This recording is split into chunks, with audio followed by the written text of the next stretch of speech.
American Indian. If you're going to deal with justice, wait just a minute. If you're going to deal with justice, listen to what I'm going to say. Go ahead. If you're going to be a just people in this society, this land here really belongs to the so-called American Indian. Who took it right? That's justice.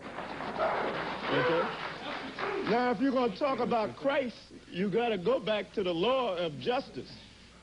The Bible says if you move another man's plot, move his insignia from his plot of land, that is wrong, and you have to pay for that. Reuben is a Seminole Indian. Gad is the North American Indians. Asher is the Brazilian Indians. Naphtali is the Argentinian Indians. Issachar is the Mexican Indians. Those are the real tribes of Israel, according to the scriptures. Now, if the cameraman can come back to this, I'd like to focus on this. The real Jews are black, like this relief from the walls of the tombs of Egypt shows. See that? It clearly shows that they're black people.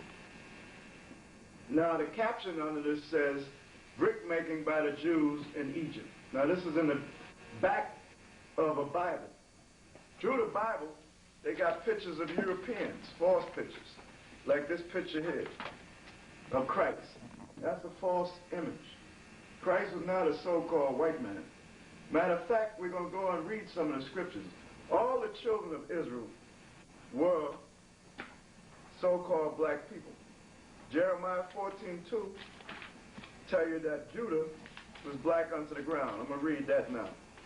Jeremiah, the 14th chapter and the 2nd verse says this. Judah mourneth, and the gates thereof languish. They are black unto the ground. So that's telling you that the tribe of Judah is the color of the earth. If you dig up the earth, it's different shades of brown. Now I'm going to go to the book of Amos, and we're going to find out the color of the whole nation of Israel.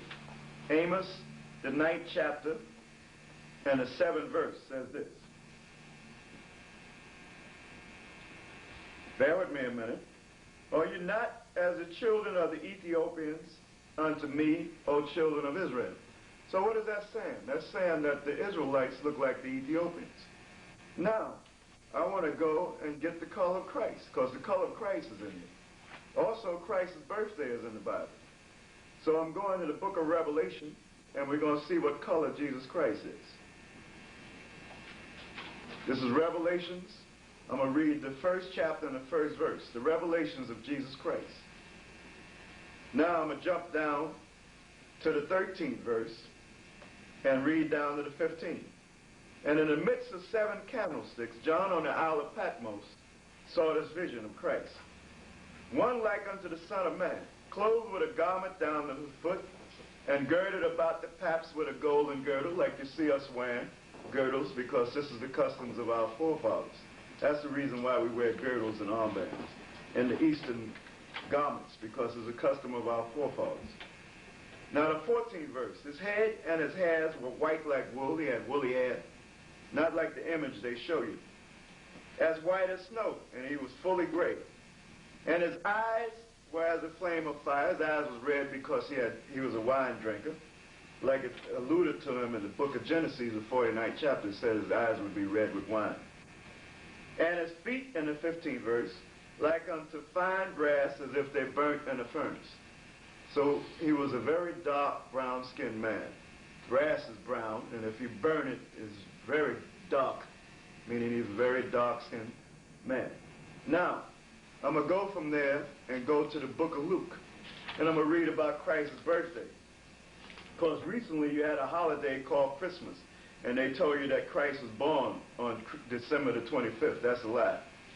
In the book of Luke, the 2nd chapter, and the 40th to the 42nd verse, it states this. And the child grew and waxed strong in spirit, filled with wisdom, and the grace of the power was upon him. Now his parents went to Jerusalem every year at the feast of Passover. Passover come in the springtime. And when he was 12 years old, meaning on his 12th birthday, they went up to Jerusalem after the custom of the feast. So that clearly states that Christ was born in the springtime on the Passover. Okay, now I'm going to pass it on to the next brother, Masha.